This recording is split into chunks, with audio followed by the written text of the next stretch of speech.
Welcome to the Sub-Auteurs. I'm Anja. I'm Mai. I'm Misha.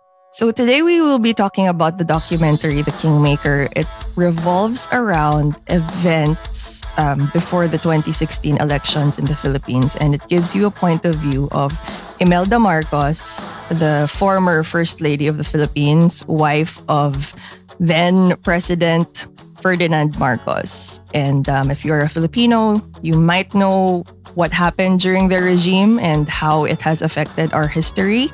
So, yes, this is actually a very important film to watch, especially we are now approaching the Philippine elections in May. So, this will give you context on what's going on around the country. And we will be talking to one of the filmmakers who worked on it. That's right. Our guest today is Tey Clamor, who did additional cinematography on the film. A little bit of background. Tey is a Manila-based cinematographer who has always had a passion for films that parallel the narratives of the Philippines. So this film was content that was near and dear to her heart. You may have seen her work on films like Metamorphosis, Isa Pa with Feelings, Babae at Baril. She's won awards, she's done fellowships abroad, and basically this film was the culmination of 4 years of shooting. She worked with the Emmy Award-winning director, Lauren Greenfield, from the United States, and their team. But I'm not gonna go too much into that. We wanted you guys to hear it in her own words, what it was like to shoot this film and what it means to her as a filmmaker and as a Filipino. Full disclosure, Mai and I actually went to school with Tey, and it's just been a joy to see the progression of her career from a student filmmaker to starting out on features, working on documentaries, seeing her win awards, participating in things like the Berlinale and other international festivals. What a resume. I know, right? I mean, what am I doing with my life? But honestly, I think it's really interesting that the filmmakers behind The Kingmaker were insistent on getting a primarily female documentary crew to make this film. Do you have any thoughts on that, Mai, before we go into the interview? Yes! Very clear, very concise. Yes. No, seriously. Okay, on a serious note, sorry. As you will probably hear later, I will not be able to stop myself from fangirling in front of Tey Clamor. Yes. But really, even before the Kingmaker documentary came out, and even before finding out that she was involved in it, I have looked up to Tey most of my student life. She is so talented, so down to earth. She has her head and her heart in the right place all the time, which is why she probably took on this project, because she knows that there is an important message to be said through not just this project, but a lot of the past work that she's done was to serve some kind of purpose in maybe saying something that the world needs to hear. And we were lucky that we were able to catch her during some free time. She's currently... You were lucky. I wasn't. Well, it's okay. You were doing something important. But I think it's great that she found time during her lock-in period. She's currently at a shoot right now. But when she heard what we wanted to discuss, apparently this is one of her first major interviews on the subject, because as we talked about, and we will talk about in the interview, the film itself never had a proper full release because it got hit by COVID. So, and she's one of the main crew members who is based in the country. Everyone else is in the US. So her perspective is a little bit different, and I'm just glad that she was able to give us her time. Have seen the interview you guys had with Tey, I can't help but feel a little bit jealous that I wasn't in the call. Because it was so sudden. You know how film schedules can be like. And man, can I just say, Tey, fucking badass. Idol kita. I swear. I wish I could meet you in person or have another conversation about your experience filming Kingmaker, but I'll take this for what it is. And I'm thanking both Mai and Misha for being able to make it and asking some of my questions for me. Thanks, guys. Okay. So without further ado, on to the interview. All right. Good evening, Tey. Thank you so much for giving us your time. We know you Yay. are usually a busy person, and you're also now a mother. Congratulations on that. Thank you Yay. for joining us on the show. Thank you. Thank you for inviting me also. Tay is my Lodi. It's like, I love Tay so much. Sobrang Lodi ko si Tay. As in. I thought we were gonna downplay that, pero Sorry, okay. I can't help it. I can't help Wala, it. nandito na tayo eh. Final. Okay.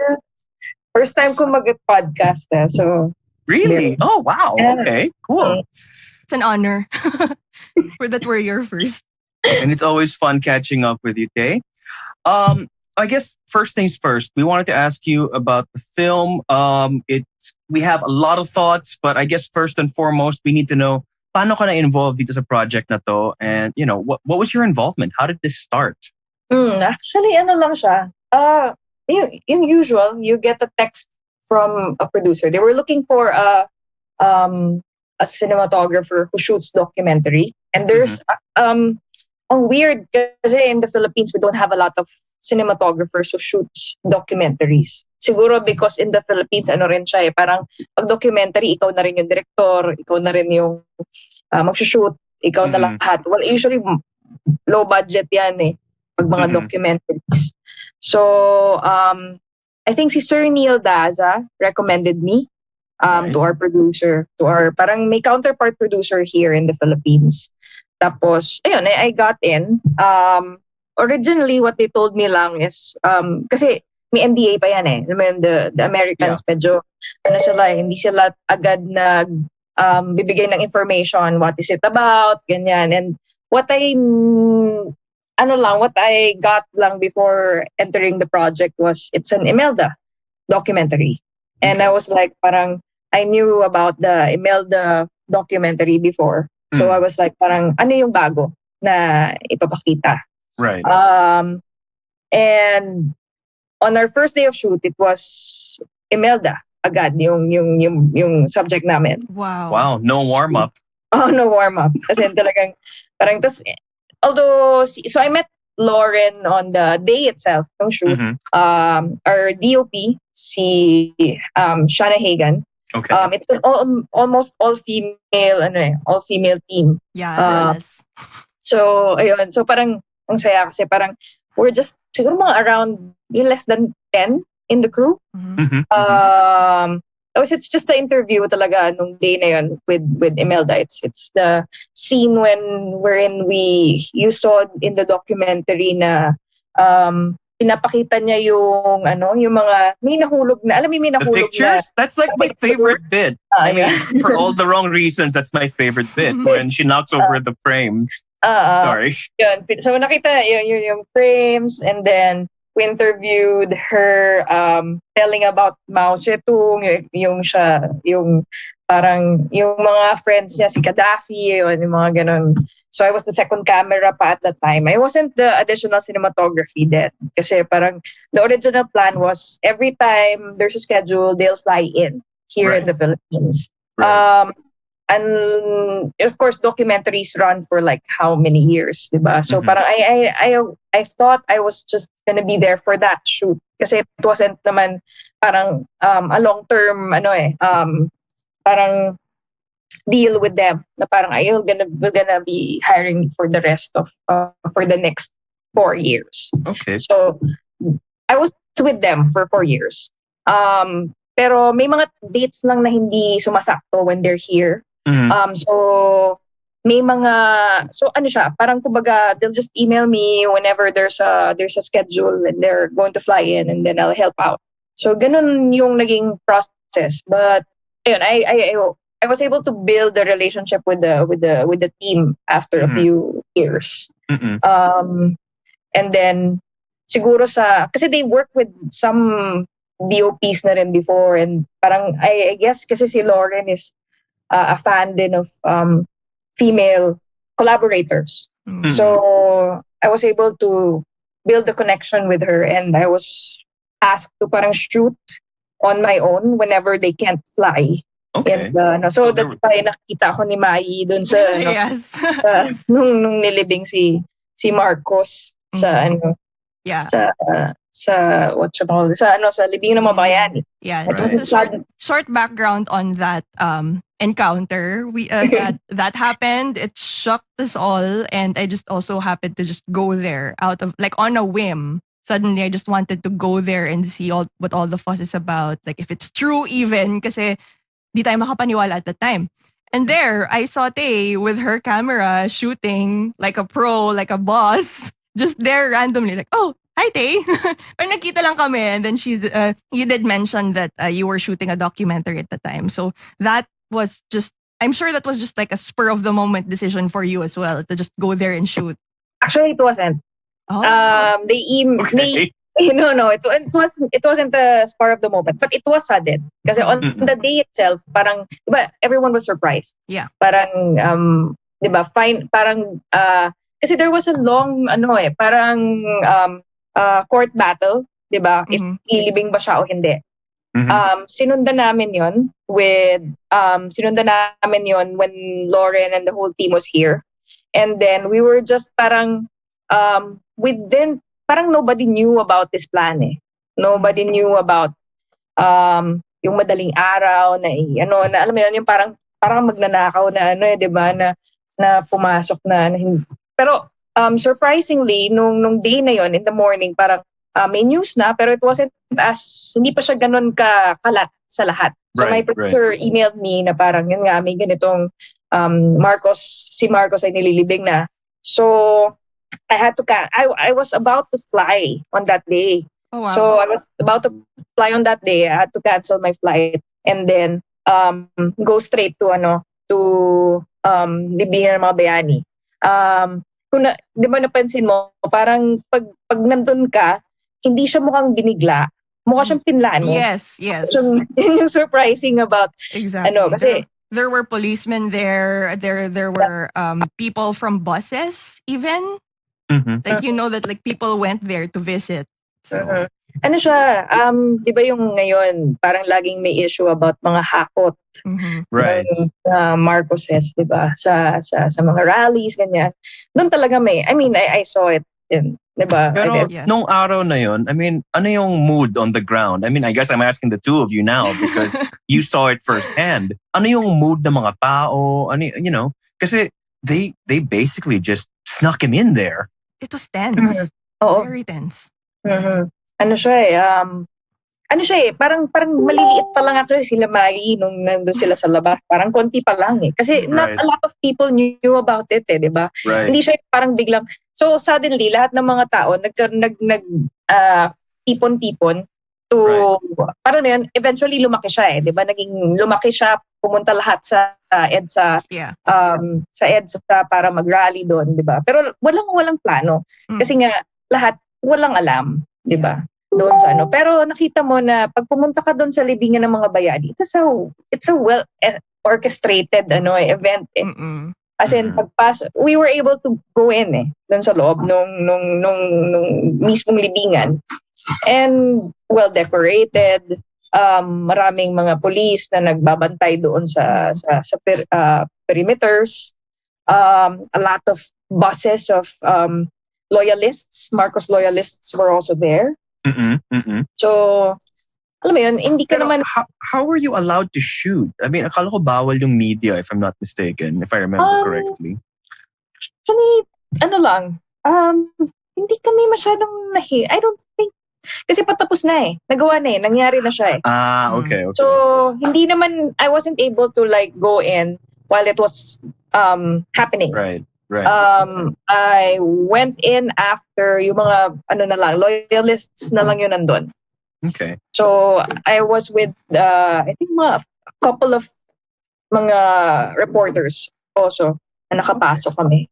Yeah. Obviously ako hindi na ako nakapasok. I didn't have a camera or anything, or I wasn't there because I was media. Wala ako ID eh. Nung pumasok really? ako, sabi ko lang we're just shooting a documentary. Oh, okay. About Imelda.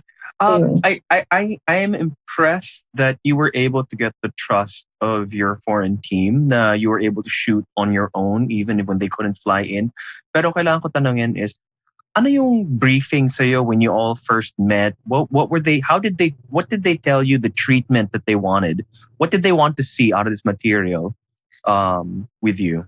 When they asked me to go on board the project, I researched on Lauren Greenfield as a documentarist. Right. So yung mga old films niya kasi is more on parang may certain may certain style siya and meron siyang certain characters na she follows, 'di ba? So parang forgot yung name ng film niya, yung first film niya, Queen of Versailles. Yung Queen of Versailles is mahilig siya sa mga people with yung grand people with parang may what's the word? Grandiose ba yung word for that? May lavish lifestyle. Lavish, exactly. So may ganon na, so I have that kind of idea na although in terms of like ano yung pelikula na gusto nilang gawin, hindi pa ako sure when I started. Right. Parang I was asking our producer, parang ano kaya to? Is this a pro Marcos? Is this a kasi you have complete they gave Lauren a full access to them.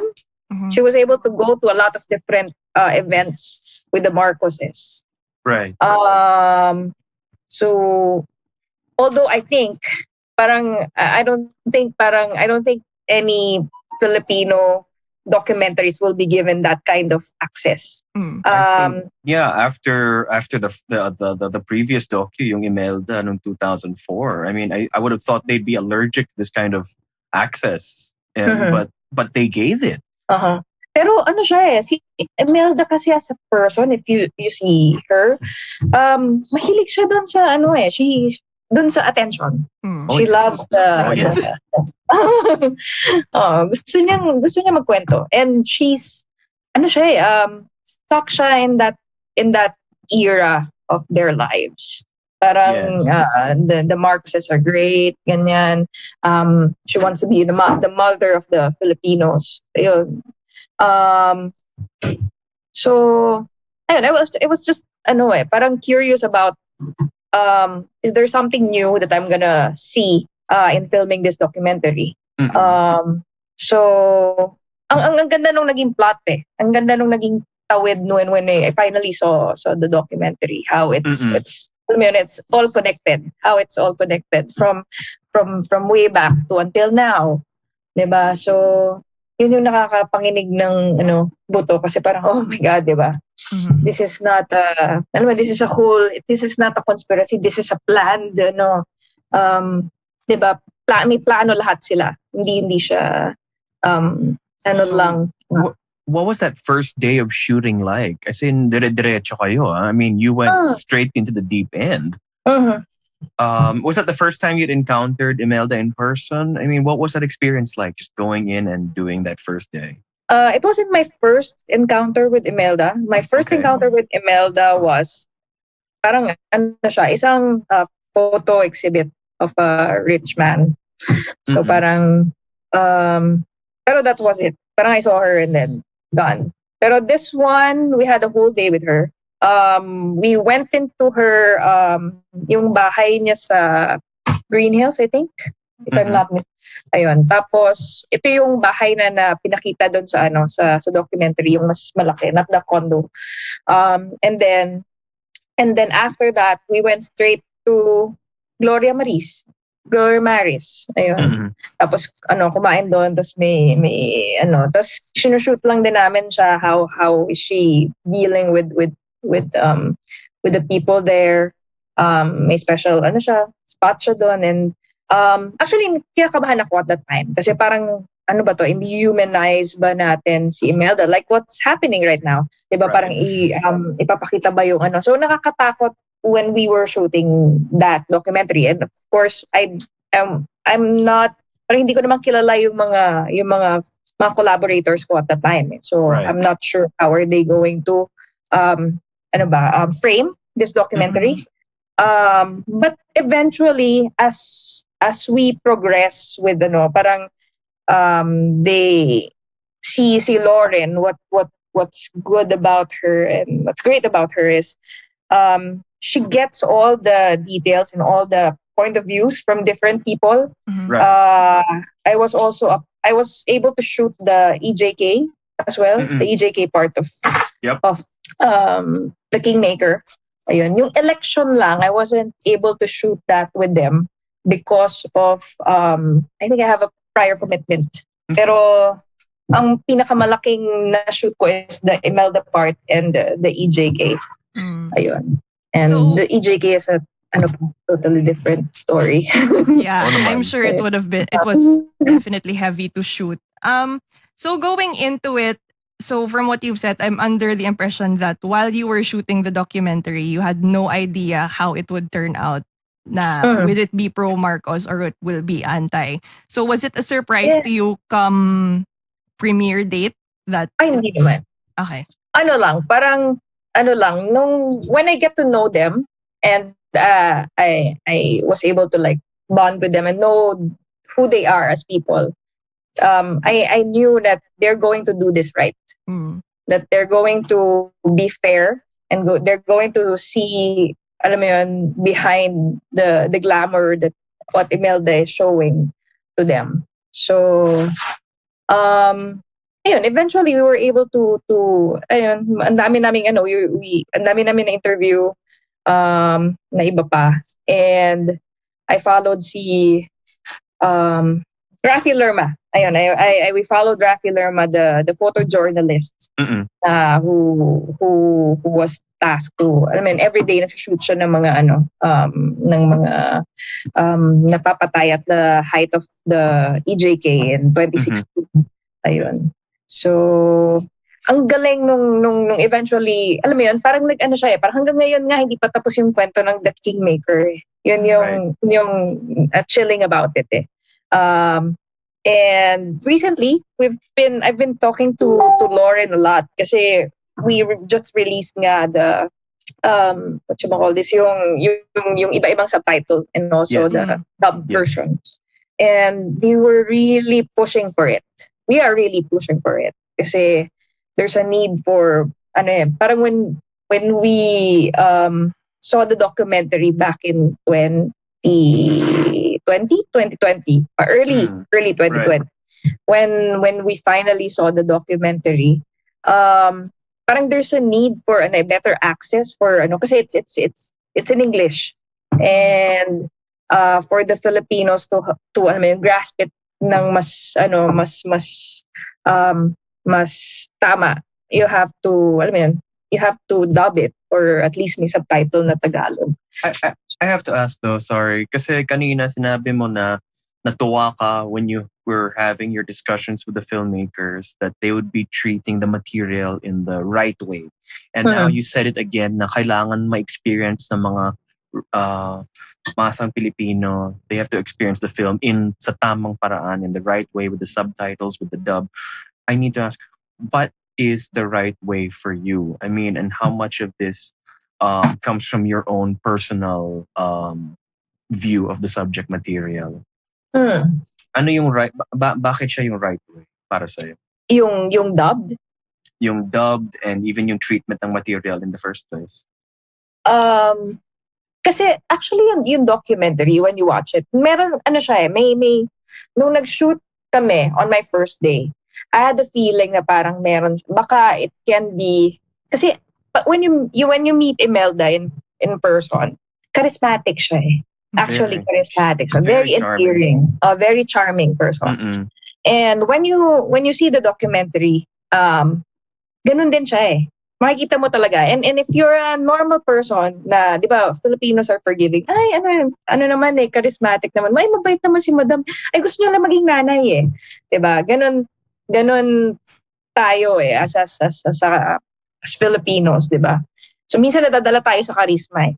So, when you see, when you see the documentary, it's like parang half of it half of it is medyo, sobrang endearing siya eh. Mhm. Ang endearing niya as a character. So medyo nakakatakot actually pag pinanood mo yung kasi baka hindi siya makuha in the way na parang, the way na, si Lauren kasi the documentary is not, parang hindi siya right in your face. Mhm. Diba? Mhm. Sometimes it's Yes. subtle eh. Yes. Diba? It's Yes. subtle sometimes. It's ano ba siya? Medyo, sorry for the word, pero parang mas kailangan mo ng may talino ka to Yeah. actually see the difference between, this is this is all lies. These are and then this one is the real thing.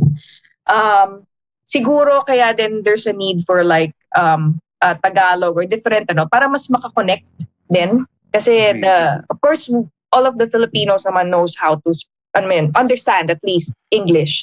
Pero iba kasi pag yung lengguwahe mo na or sarili mong dialect ang ginagamit para baka maintindihan mo or ma-absorb mo yung mga information na binibigay sa'yo. So we really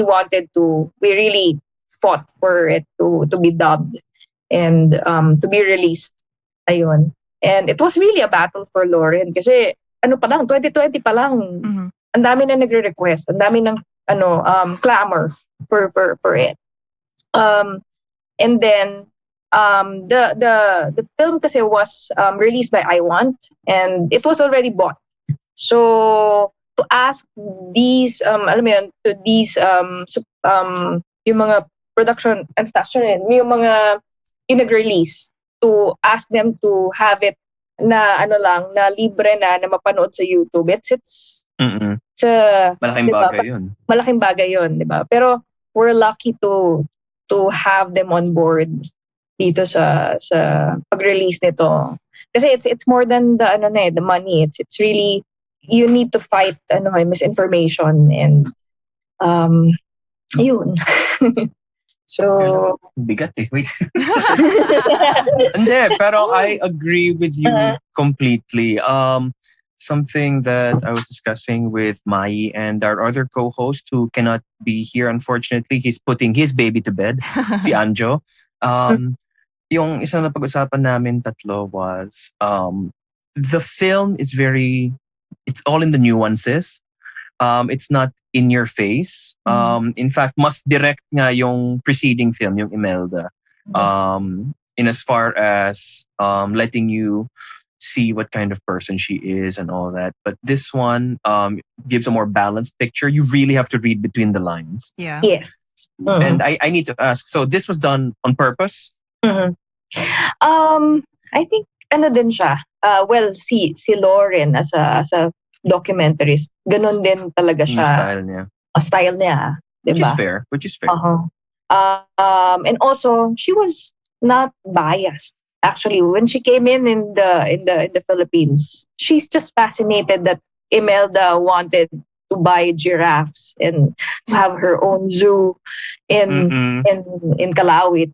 So parang doon lang nag-start yun eh. Doon lang talaga nag-start yung idea na yun. Na parang she's interested in this woman na wanted to buy a whole zoo, diba? And fly it in the Philippines from Africa.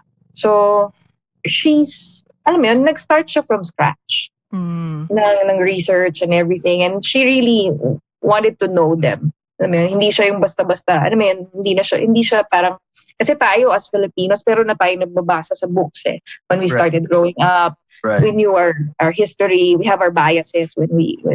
Pero siguro kaya din, what I like about Kingmaker is, well, hindi dahil sa project ko siya, pero parang, kasama na yun.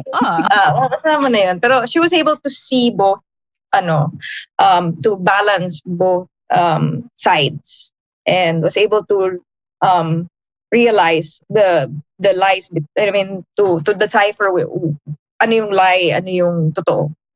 Which is very important ngayon kasi yun ang natin laban natin ngayon. Ano yung totoo at saka yung kasinungalingan.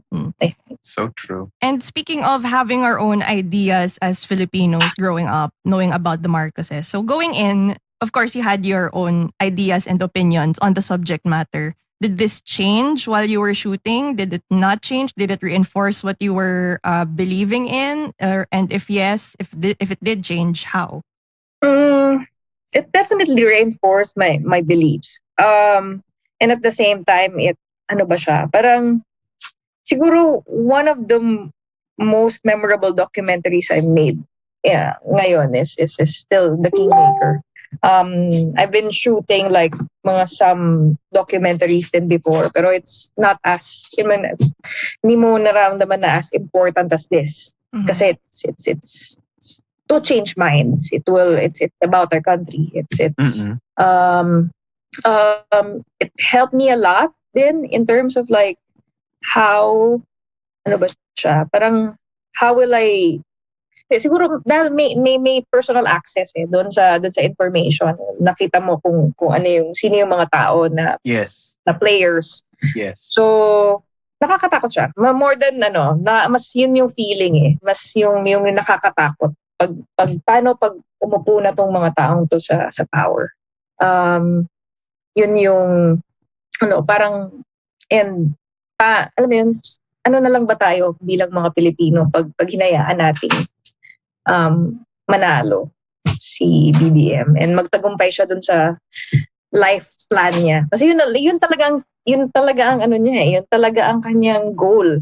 Life goal. Destiny daw Destiny niya 'di ba? Yun yung 'di ba? Kaya they'll do everything, anything, everything just to I can only imagine like paano yung mga conversations nyo at the end of shoot days? Like, you all just shake your head na, oh my God, ano tong mga shoot natin today? Or, I mean, what was it like?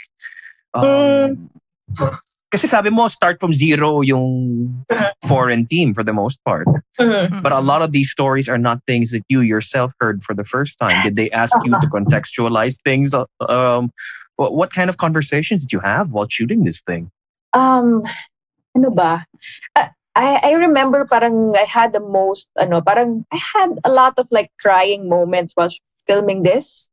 Ano ba siya? When yung Sandigan Bayan, nung naglabas ng Sandigan Bayan ng pwede nang ilibing si Marcos sa libingan ng mga bayani. It was sobra siyang grabe yung pakiramdam. It was the location, 'di ba, sa harap ng libingan ng mga bayani, nasa kaliwa, yung puro loyalists. Tapos ando sila BBM, dumating sila BBM, we had to film them, everyone. And then on the other side were the victims of martial law.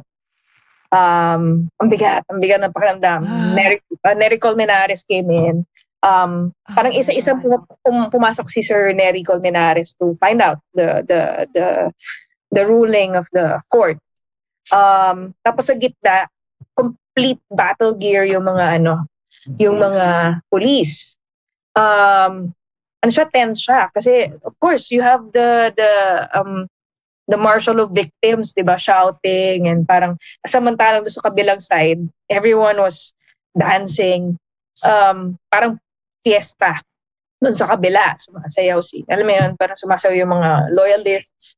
Ang saya ni Ai, nandun si Aimee, nandun si Bongbong. I was shooting while crying. Diba? Kasi, diba, parang, sorry for the word, mga patangina ka Kasi parang, diba, where's justice, diba? You're in front of the alam mo yun, yung pinakamataas ng korte ng Suprema, diba? And nasan yung justice dun sa mga nangyari. It was an emotional day for everyone. I mean, from the other side, they're emotional, the happy, emotional, galit dun sa mga yeah, medyo yun yung one of the most memorable scenes doon. And everyone was ready. Dun sa yung mga police, they were wearing yung mga gears, yung riot gear. Yung riot gears. Have the whole riot gears, but it didn't hindi naman siya nag-blow up into a riot. Kasi more than galit, ang naramdaman mo dun sa mga martial law victims, they were really sad. Everyone was crying. Yeah. I can't imagine. Defeated yung feeling Hindi sila, alam mo yun, parang it's been, kasi before that, parang there's a series of like mga ano na eh, ano ba siya? Parang hindi naman, parang they were just waiting for the release nung kung papayagan ba o hindi. Ayan. So, ang tagal na battle nun. And siguro pagod na rin sila. And they were really, I mean, yung feeling of defeat. Ayun. Grabe yung ano na yun. Nalala ko pa rin yun. This is not your first documentary. What were some of the challenges that, I mean, you had full access and you had confidence in your team. What were some of the challenges, the unexpected things that happened along the way while you were shooting this? Siguro kasi sa documentaries, ano siya eh, yung mga surprise and yung mga things that's happening around you, hindi naman siya, ano siya eh, expected mo siya. As a documentarist, kailangan expected mo siya na may mangyayari. You will, alam mo yun, pupunta ka dito, hindi lang ito yung pupuntahan mong lugar. Kasi pwedeng lumaki yung pwedeng may sundan ka pang ibang characters. So, which I like also about documentaries kasi it's unpredictable. You cannot plan it talaga. Siguro they'll give you lang yung starting point mo lang and then bahala ka na. Yun. So, even when we were shooting the EJK, it's just, originally, it's just gonna be one spot eh. We were able to shoot like parang 4 area or 3 areas. Kasi at that time, parang when we were shooting, nung gabi na yun, may isang gabi kaming nag-shoot na different areas and parang madami-dami silang nakota sa mga papatayin nila. So, parang grabe, as in after that I had hindi ko alam kung PTSD ba yun after shooting the EJK. I'm sure it must have been terrible. Kasi I was parang imagining basta baka may biglang dumaan na motor lang dyan, bigla ka ng barilin kasi that was the how they do it and nung time na yun eh, diba? And people are actually, they know it. They knew it. They see it in the streets, diba? Pero, diba? People are allowing it to happen. Speaking of EJKs and showing up Sandigan Bayan when a riot could break out at any point. Alam ba ng pamilya mo kung ano yung sinushoot mo? Were they okay with this? I mean, did anybody tell you, hoy, mag-ingat ka? Or, be careful? Actually, hindi. I don't mention pag nag-shoot ako ng documentary kung saan ako pupunta. Siguro, in-explain ko na lang pagkatapos. Kasi definitely, mas, alam mo yung kakabahan yung nanay ko. So, hindi ko na siya pakabahin. And when I was shooting na the Kingmaker, I live alone. So, hindi ko siya, as much as possible, ayokong sabihin prior to shooting. Kasi, baka mamaya mini-message ka, nag-shoot ka, tapos bilang may tumatawag sa'yo in the middle. I totally understand the it's not because you're hiding it necessarily. It's more of you don't want them to worry because this is somehow a very dangerous subject matter to be involved in. But at the same time, you're doing it not just for yourself, not just for your career, but you have an important message you want to show or to give out. On that note, and we can take this out if it's too personal, pero like, would you have taken this on now? I mean, as a parent, would you still have taken this job on? Now, siguro yun din yung nung dumating yung COVID, okay pa ako. I still, nag-shoot ako. Hindi ako actually ganun ka-running. Nung I still go out. I still, alam mo yun, nag-volunteer work pa ako after. Nung nagka-COVID. Siguro nung nagka-anak ako because may COVID and parang yung fear of like, alam mo yun, parang baka may mauwi ka doon sa bahay, sa household mo na pwede maka-harm doon sa anak mo. Siguro yun yung nagbago. I hope na eventually mawala kasi I'm starting to shoot again and Although like kunyari, I'm still volunteering sa mga parang mga, pero may specific lang na kunyari I can shoot, I can volunteer as a cinematographer for mga Lenny shoots. Pero sa studio lang, parang may ganon. No, when they asked me to do house to house, parang I had to parang had to ask muna na ay papahiram ko na lang yung camera ko. I still want to help, but parang because of our unique situation right now, medyo ayun. Pero kung ako lang, hindi ako natatakot para sa sarili ko. It's really because of Alon and of my son. Ayun. You are a badass. I know, right? That's why I love her so much. So, of course, shooting it was such an experience. It was very emotional and probably also physically taxing on you because you just had to adapt to everything that was going on. So, when that day came and it's edited, it's done, what was it like to see it for the first time? And what was it like to see it in CCP, especially? Actually, siya. I'm still sorry that I wasn't able to make the premiere.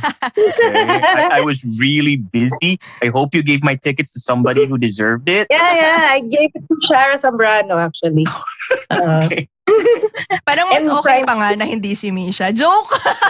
Thank you so much. No.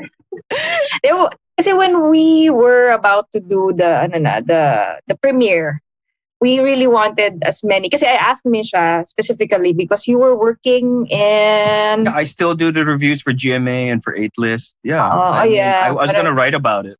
Of course, because you're my friend. Yeah, that too.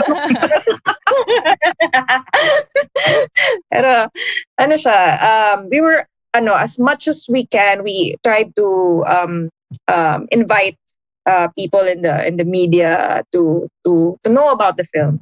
Kasi it's an important film. So, alam mo yun, para alam mo yun, makahatak din ng mga tao na who will talk about it. And, ayun. So, when we finally, it was parang, syempre ang tanong ng lahat nung nag-premiere is, in-invite ba si Imelda?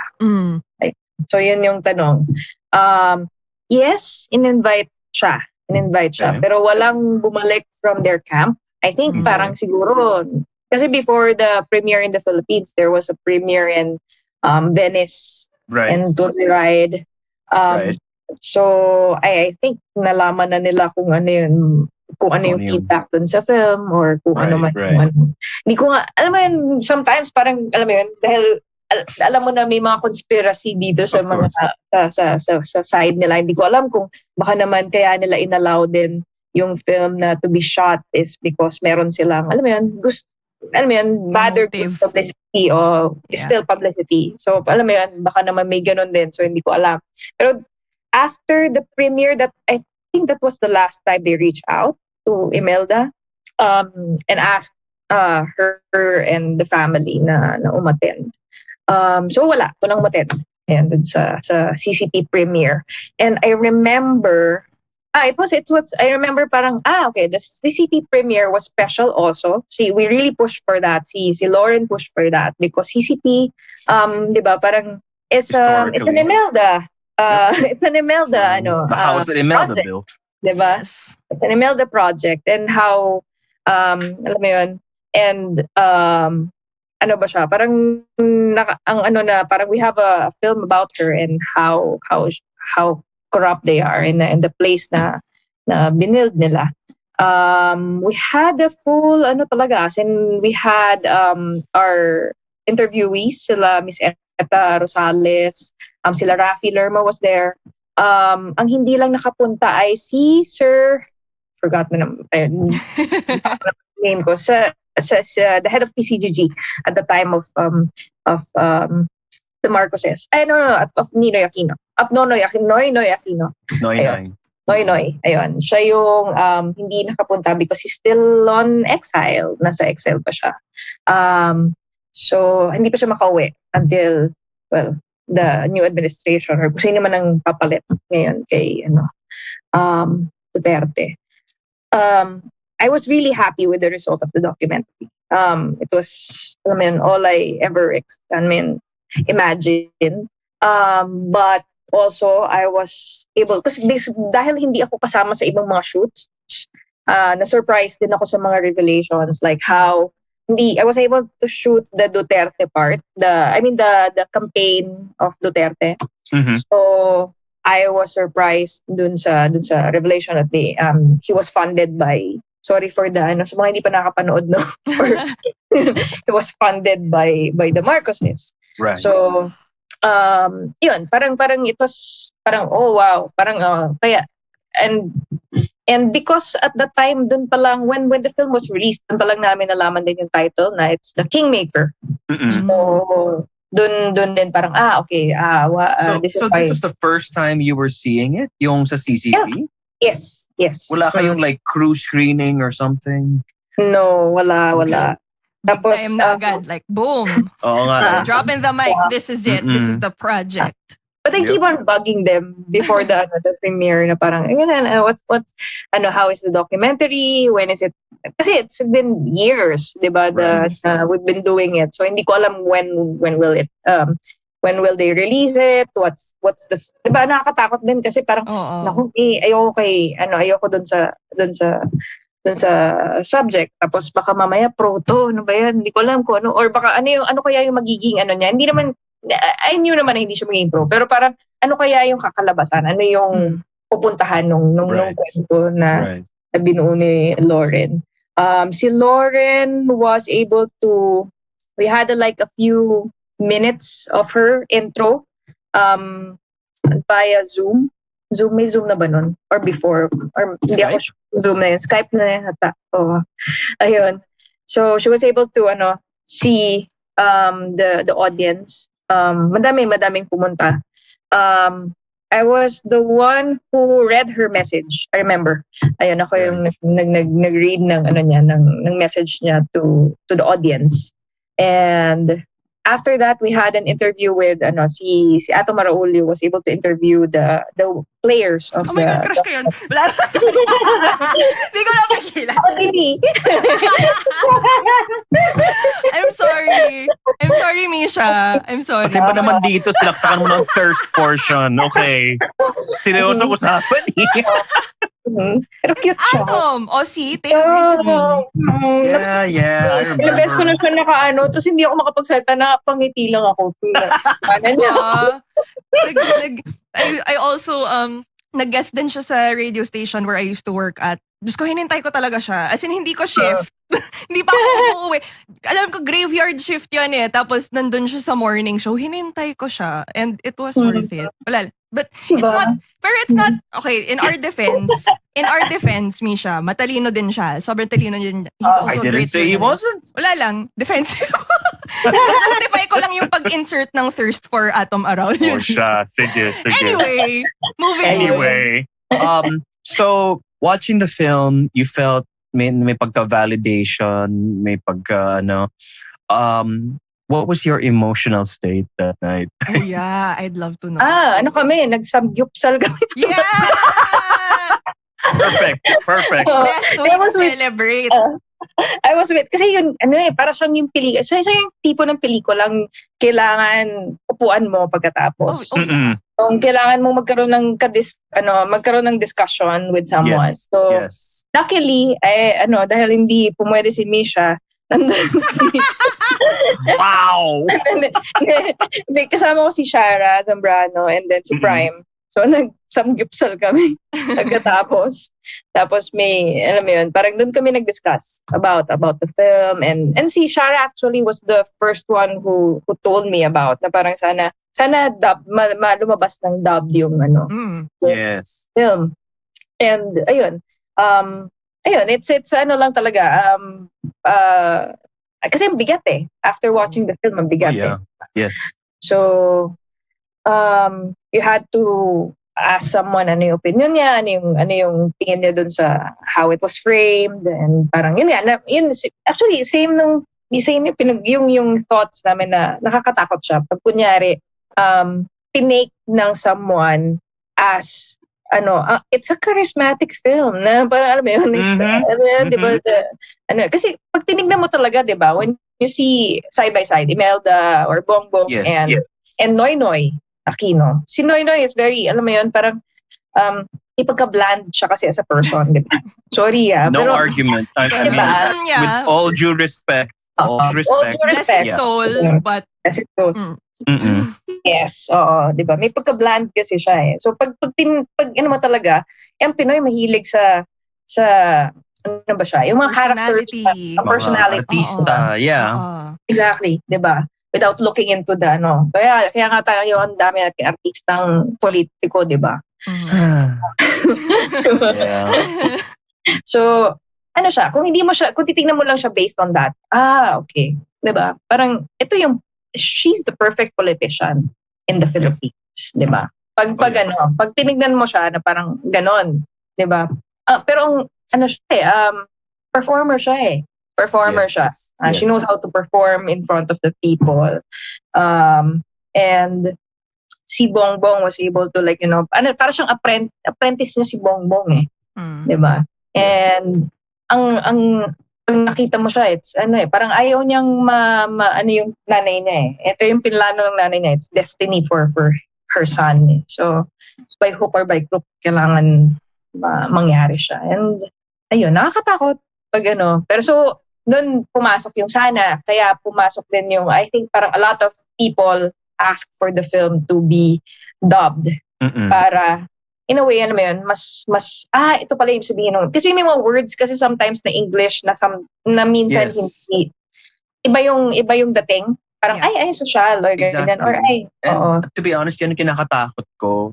Kasi, well, I mean, yung version na pinad ko kasi was yung English. And yung para sa akin was na if you're not paying full attention or if you're not fully fluent, maraming lulusot to the point na if you already have your mind made up one way or the other, the film will reinforce that if you're not careful.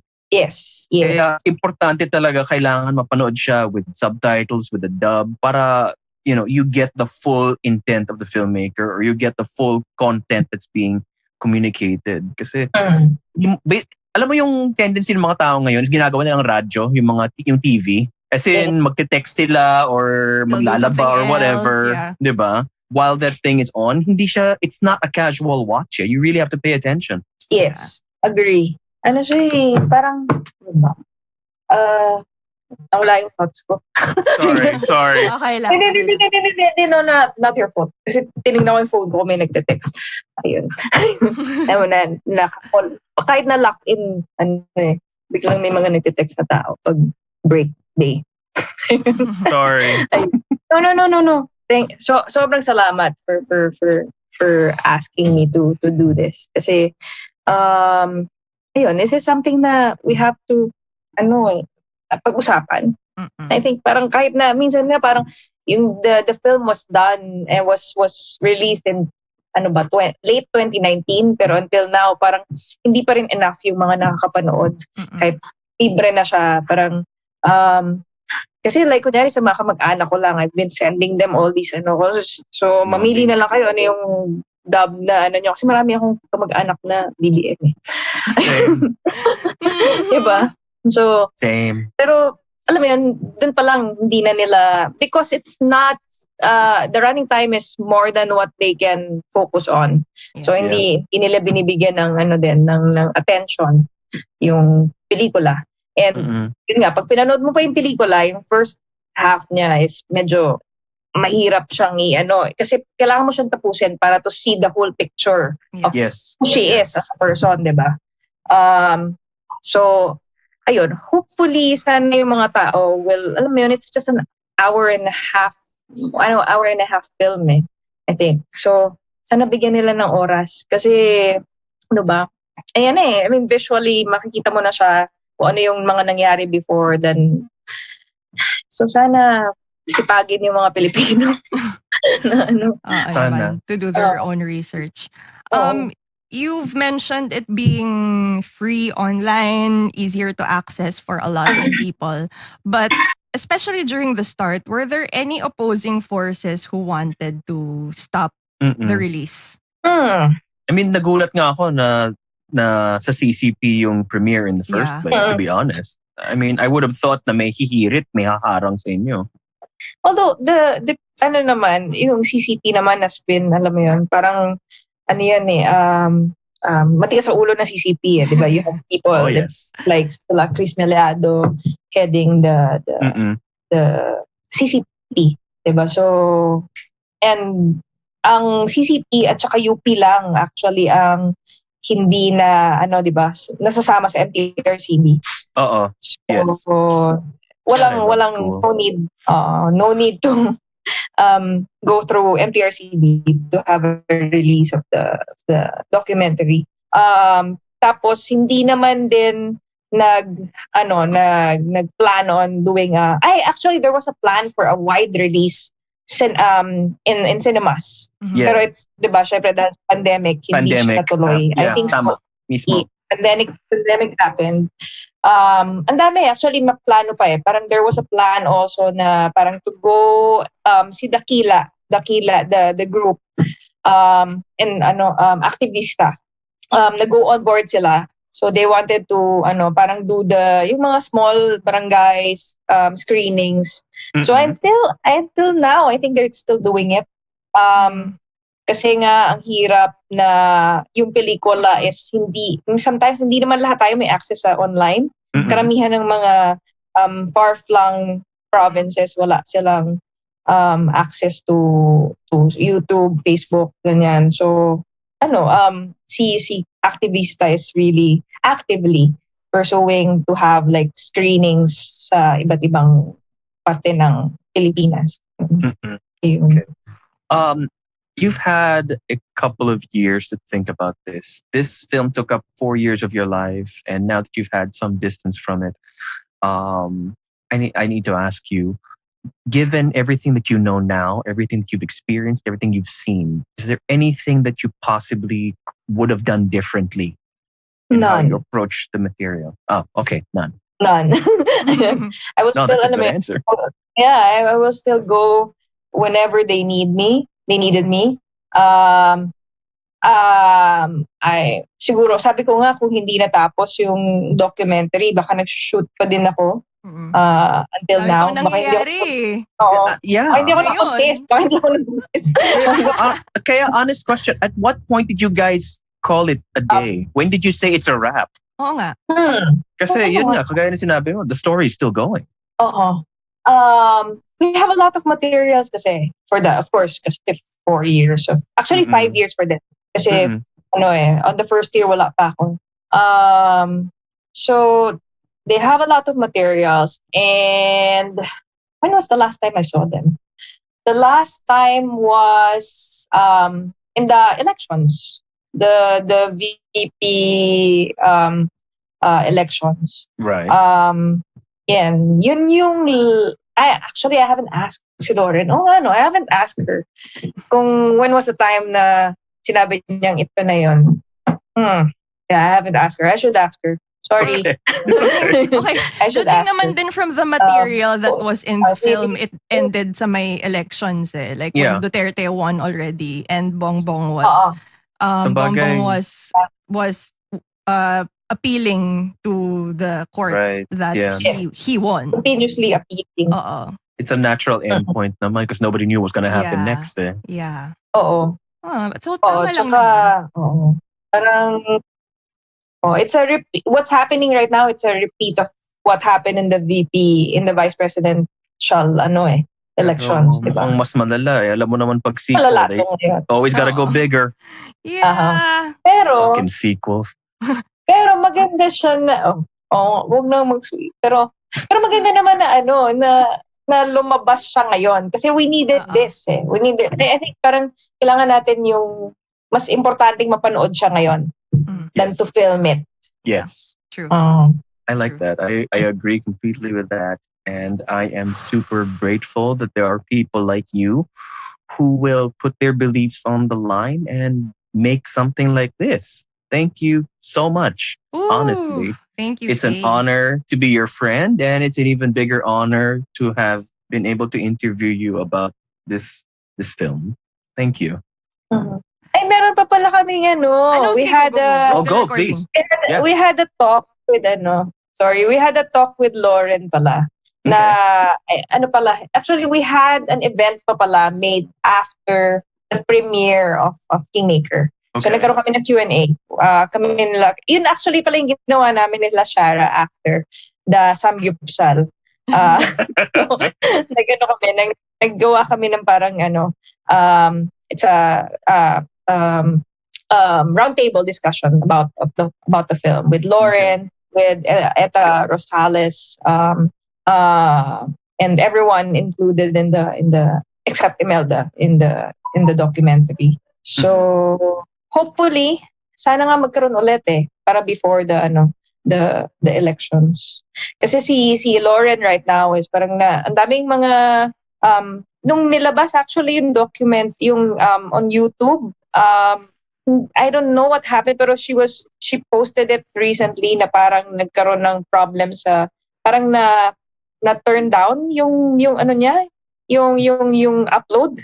Really? I'm not sure if it's something that it has to do with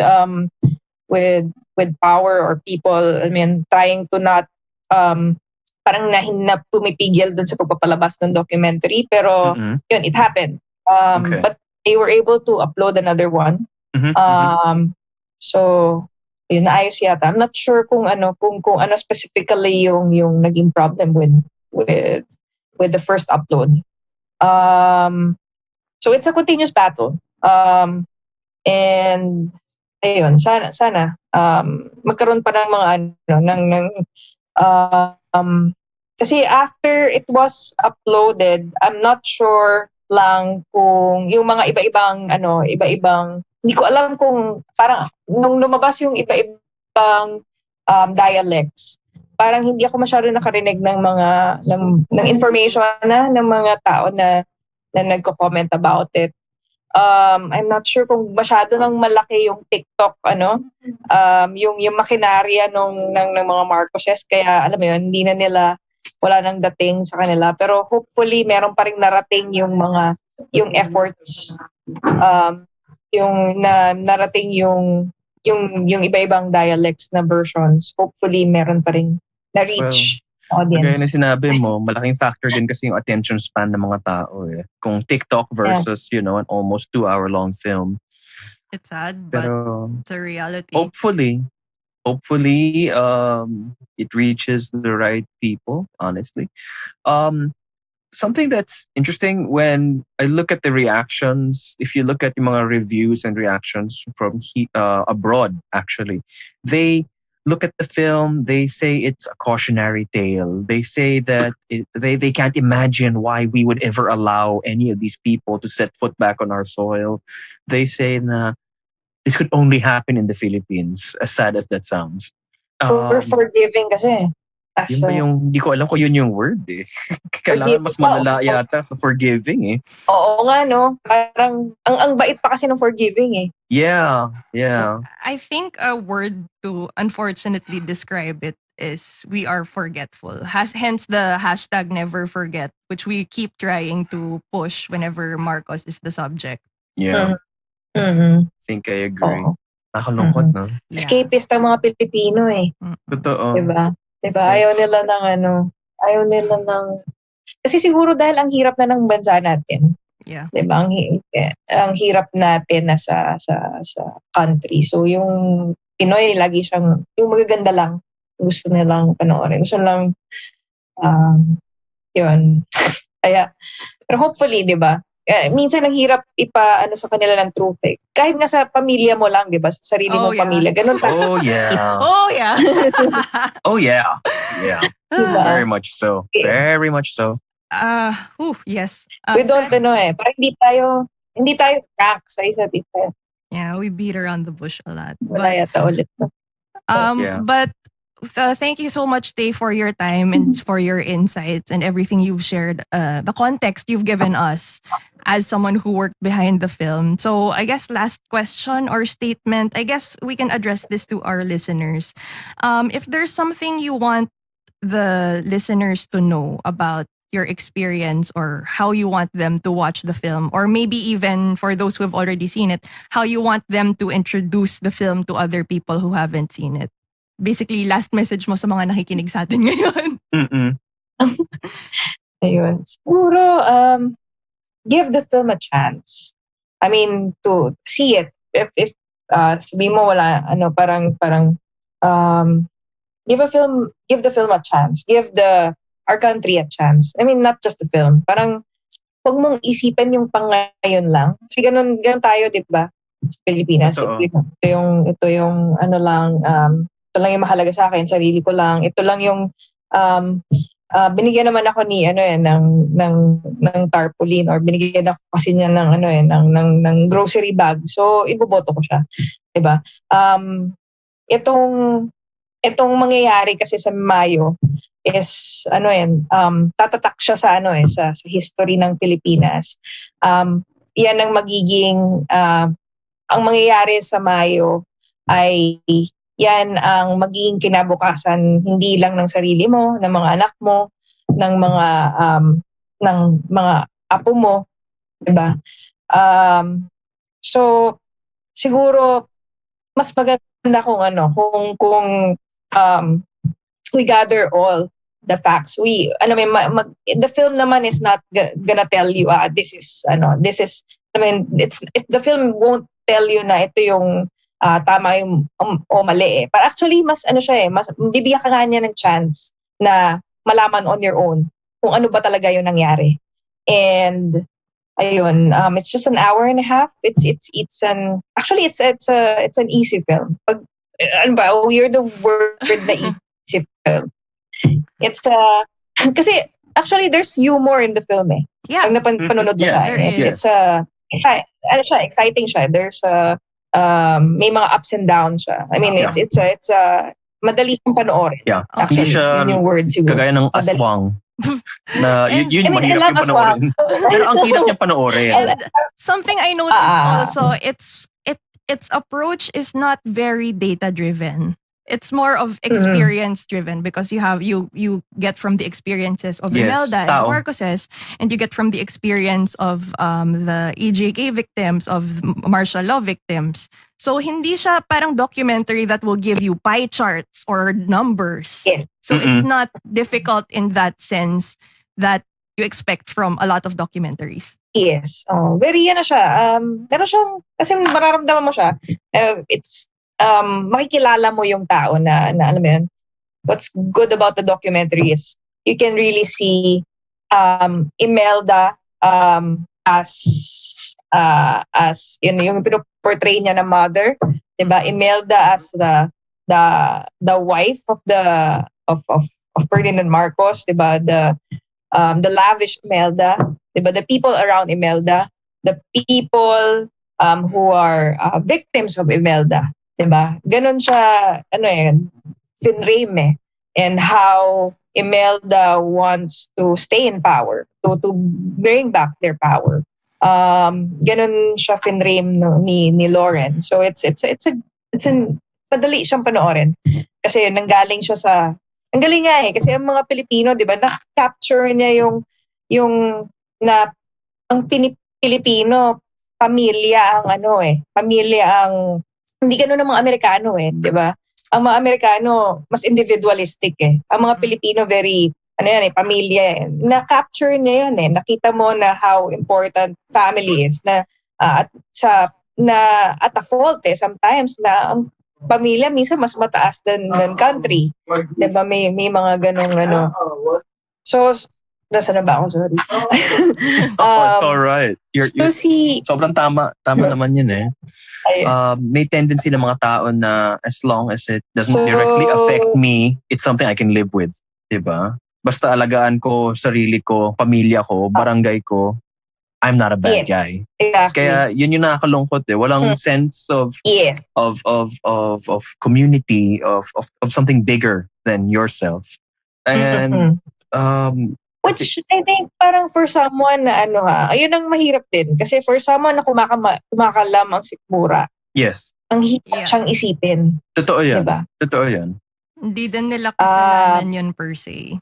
Yes. It's because that's the world Pero they live nakikita mo in. yung yes. And dun mo nakikita yung problema talaga ng Pilipinas na hindi na address, 'di ba? Yung poverty, yung na hindi tayo nakaka-go beyond pag-usad ng natin as a country because ang nasa-stuck tayo dun sa ito lang ang sakop ng problema ko. Hindi na ako makalabas. And kaya rin nakalungkot is you would assume the people in power, the people with more resources, the people with more education would be the ones to do something about addressing that. Pero as far as the system is working for them, ganun pa rin yung mindset nila.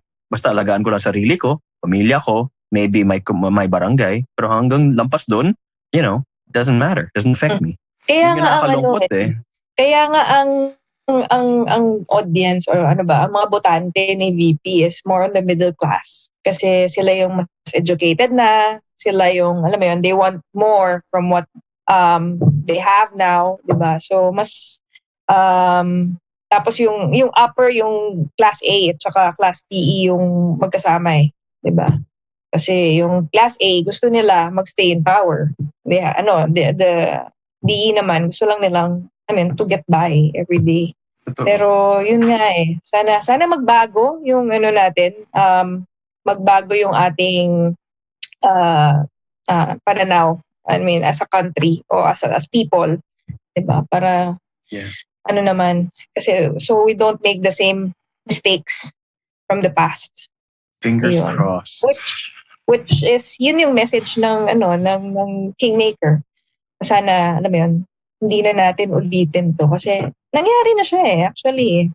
Pero yun. We should know better by now. Oo siya yung I think most important projects na one of the most important na nagawa ko in my career. And yun, hopefully I can still do more. Kaya I love doing documentaries kasi it's iba siya I love fiction. I love yung mga ibang genres, pero documentaries has a very special place in my heart for these reasons. For ayun. Mas may purpose ka. Oo, tama. Thank you so much, Tey. Alam ko 30 minutes lang yung hiningi namin, pero napatagal siya ng bonggang-bongga. Sarap magkwentuhan. Na-miss ko rin kayo.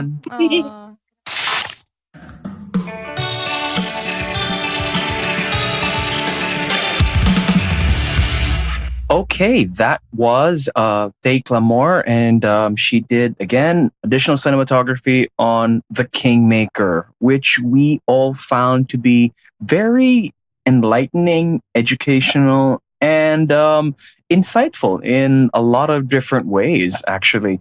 And we are sure that all of you who would be looking up the film, it is on YouTube with different dubs, different subtitles. We'll provide a link in the caption, in the bio. We'll provide that for you guys to check out the film yourselves and make up your own minds. But right now, we'd like to turn the spotlight on our co-host, Anjo, who unfortunately was unable to participate in the interview.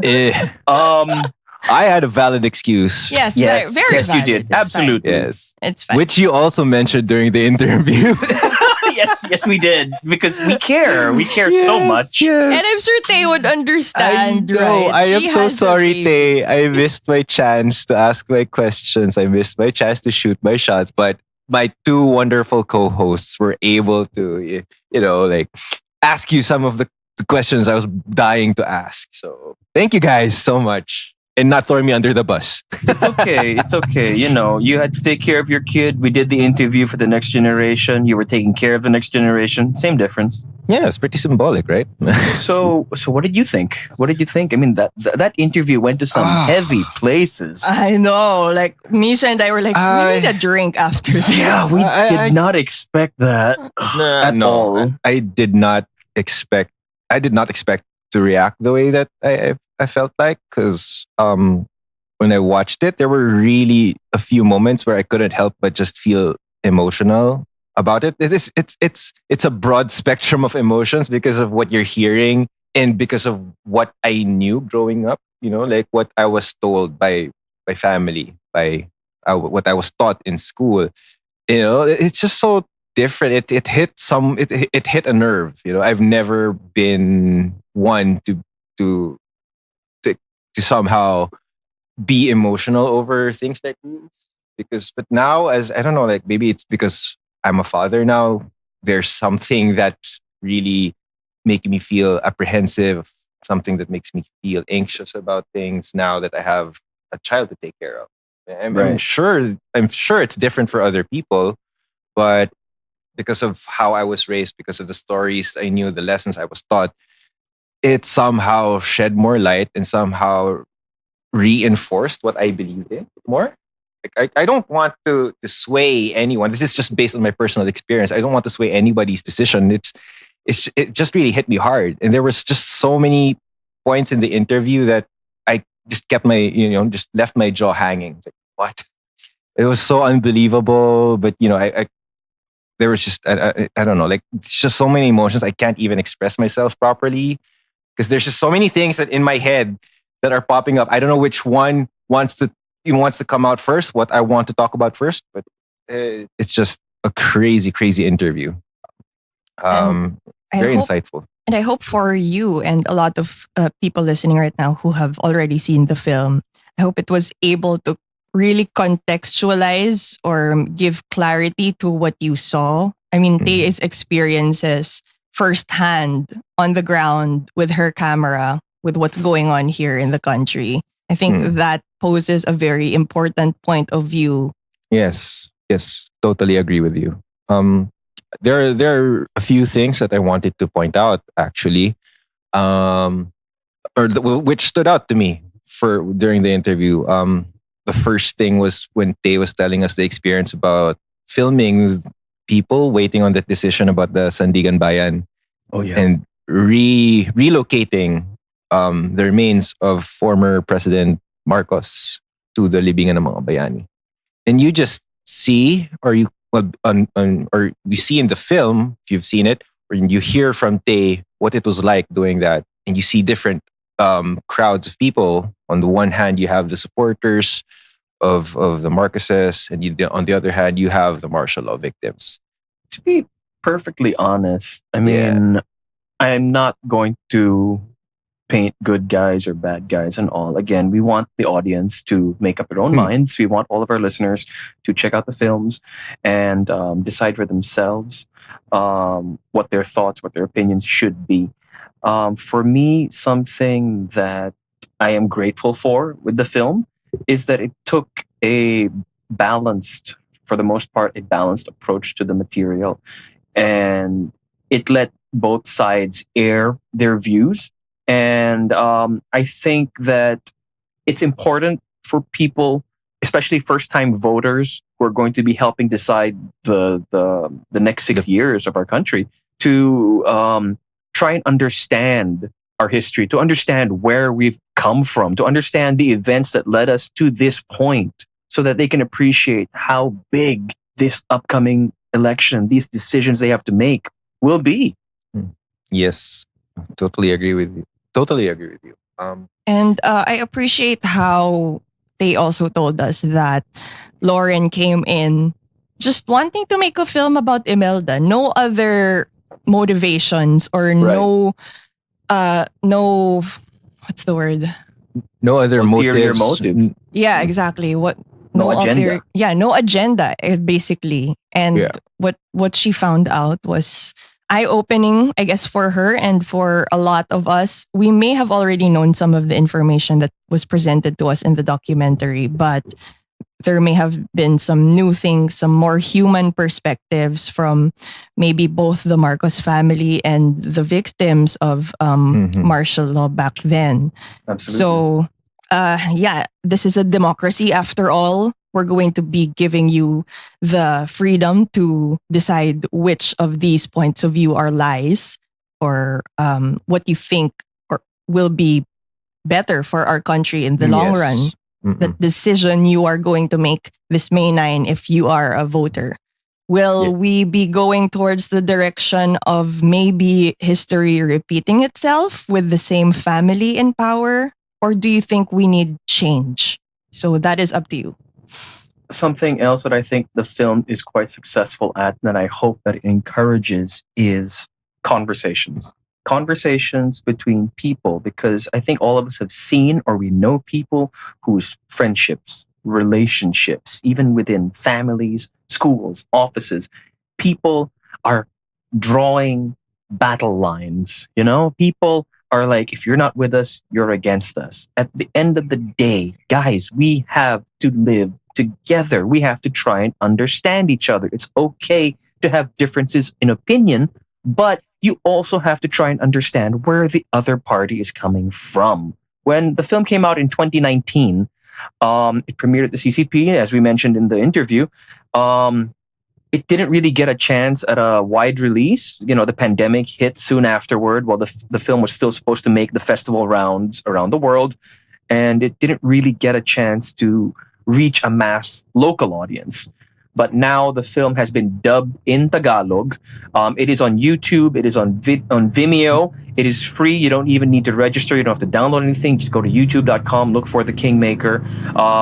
It is dubbed in Tagalog, but it's also available with 5 sets of subtitles. You can see the subtitles are Tagalog, Bisaya, Ilocano, Bicol, and Hiligaynon. So regardless of where you might be coming from in the country, geographically or politically, we hope that you guys make the time to check out what the film has to say. And hopefully we can start the process of, like I said, communicating. There's no reason that we shouldn't be able to talk about this. Not every conversation has to be toxic. Right. know? So every conversation, I think now, is more about education. And that's what this film is about. It's about educating you on both sides, which I completely appreciated the most. And because it's one thing to shoot a film, and especially a documentary, if it's completely biased. And I think, if I remember correctly, Tey mentioned that during the interview, that she was a bit worried about how the material was going to be treated, if it was going to lean towards a particular side. But as she did get to know the filmmakers, when they finally got to interact with each other, she knew that it was in good hands. And I like that she took she gave it a chance, even if she wasn't entirely sure initially what the direction of the film would be, what the treatment would look like. She gave it a chance because she also saw an opportunity for herself to learn something that maybe she didn't know, or maybe that she had a different point of view on. She was open to having her mind changed, or to seeing things firsthand that maybe she only read about. At the end of the day, it was a learning experience, especially for the people who made the film. Yes. It's pretty amazing how you can just enter into a project like that with that kind of mentality, or attacking a project as a clean slate, just trying to grow or trying to learn things as you go, which is, I think, the way to go if you're going to be shooting a documentary. Because she did mention it. I think, if I can quote her properly, if you're shooting a documentary, you follow one character, nanganganak yan. Because one event may happen right after the other. There's so many things that you don't plan for. Right. So I think how cohesive this documentary was because of the events that were happening consecutively. And I think that Lauren was able to tell a great story without really taking any sides. So, yeah. And I think Tey's mindset going into the film is that kind of mindset that we should all apply going into making the decision on May 9 on who to vote for. You may already have made up your mind. You might be solid one way or another, but just opening your heart and seeing the different sides, and maybe questioning your own belief, or at the same time reinforcing it. This film might have like very different effects on all of us. But like I said, it's a democracy. But one thing I really want to point out is that they also mentioned the rampant misinformation out there. Yes. We have to be open and loving. We have to love radically. But at the same time, we should also stay vigilant against all the fake news and misinformation that is spreading. Absolutely. So it shouldn't be toxic. Bear in mind, if we get enough of that on social media, try to take 1, 2, 3 breaths and just relax. Guys, alam ko minsan masarap ang hipagbardagulan, pero ano minsan? Minsan talaga nakakapikon, to be honest. Like, I know a lot of Yes. people listening right now are maybe frustrated at what's going on. Like, the pure divisiveness Yes. of our political landscape can be very toxic and frustrating. Yes. But And the what we right think is way, right. but the right way to go about it is to educate ourselves on the lies, on the truths, on what really happened in history, not just like the chismis you see on Viber with your titas or whatever's being Or posted on TikTok. Facebook or TikTok. Please take into account what happened in history. And something else also is, even assuming, I'm sure a lot of the people voting now are going to be people who didn't experience a lot of the events in the film firsthand. So everyone's context is different. Everyone's background is different. People are going to be coming at this from different angles, and that's perfectly understandable. But something you have to keep in mind is you are not just voting for today. You're not voting for this month. You're voting for the next 6 years. So, are you going to vote for someone that you would be comfortable entrusting your children's future with? You know, this isn't about points of view at some point. This is about real people, real lives. And these are decisions that we will all have to live with, not just you. So please, please, please vote with your hearts, vote with your minds, and at the end of the day, we are all in this together, regardless of where you stand, because whatever happens on election day affects everybody. And keep in mind that who you're voting for is not the boss. We as the Filipinos vote for this person and put them, like, give them the power to lead. But at the same time, it's our voices that should be heard. So who in that roster will really listen to our plights? Who knows what the regular Filipino is going through? Who knows the hardships of every day making ends meet, putting food on the table, commuting long hours to work maybe, or whatever experience you're going through? If you're a farmer, alam niya ba kung anong paghihirap niyo, anong mga pangangailangan niyo? If you're maybe somebody who is more well off, do they know your problems too? These should be the people who are aware of the struggles of the Filipino people, because those are the problems that are set to solve together. And, we're not electing personalities. You are choosing people for a job. The job is running your country. Wouldn't you want somebody who could do a good job? I mean, honestly, you're not choosing them because mabait sila or you saw them on TV in a movie or something. Hindi porket artistahin or mabait. You're looking for people who can do the work. People who are willing to roll up their sleeves, get their hands dirty, and do what has to be done. At the end of the day, I think the word we all want to say is entrusting our future, our children's future to this individual, whoever you are voting for. And if you can trust that individual enough, if you believe that their core values are in line with your values, and if you think that they have the capabilities, the intelligence, the heart to lead us all, go ahead. Yeah.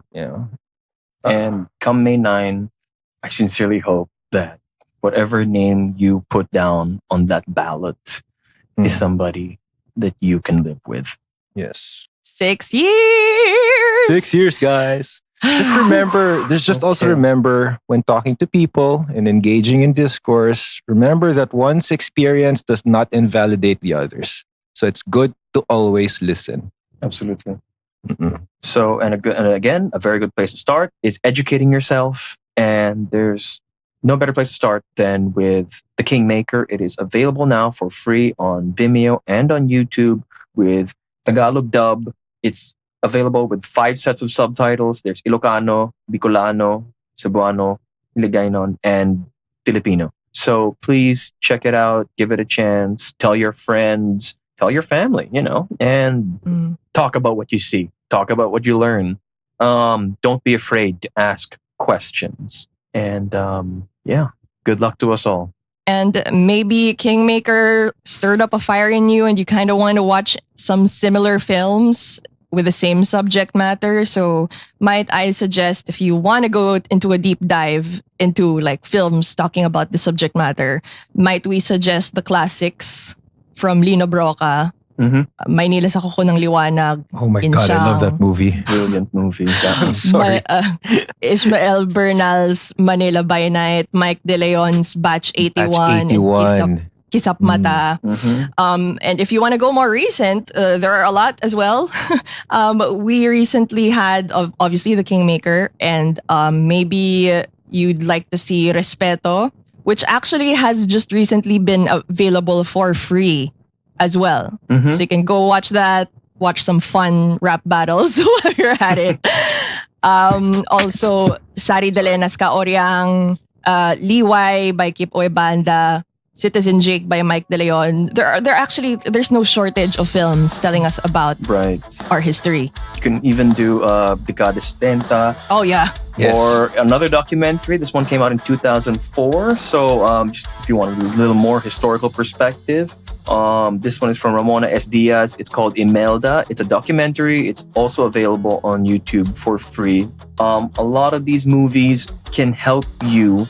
No one movie has all the answers, No, of course but not. if you see, the more of them you see, the more context you'll have, and in many ways, a lot of them fill in the blanks of the others. And works of art. A lot of them are classics for a reason. So support Philippine cinema as well. Yes. So good luck, everyone. Come May 9, please vote responsibly. And here's to a better tomorrow. If you guys have any thoughts about this episode, or if you guys want us to do, if you think it's about time for us to do another Filipino movie, sound off in any of our socials. We have a Facebook group called Sub-Auteurs We Like Movies. You can find us on our Facebook page and our Instagram, Sub-Auteurs Podcast. Whee! That's a new handle, by the way. We changed the old one. It is now at Sub-Auteurs Podcast. Or just like easier recall across all platforms. Uniform. And for the films that are available for free on Vimeo and on YouTube, for the relevant links, we'll be providing them in the caption and in the comments. So check them out. Yes, so God bless the Philippines.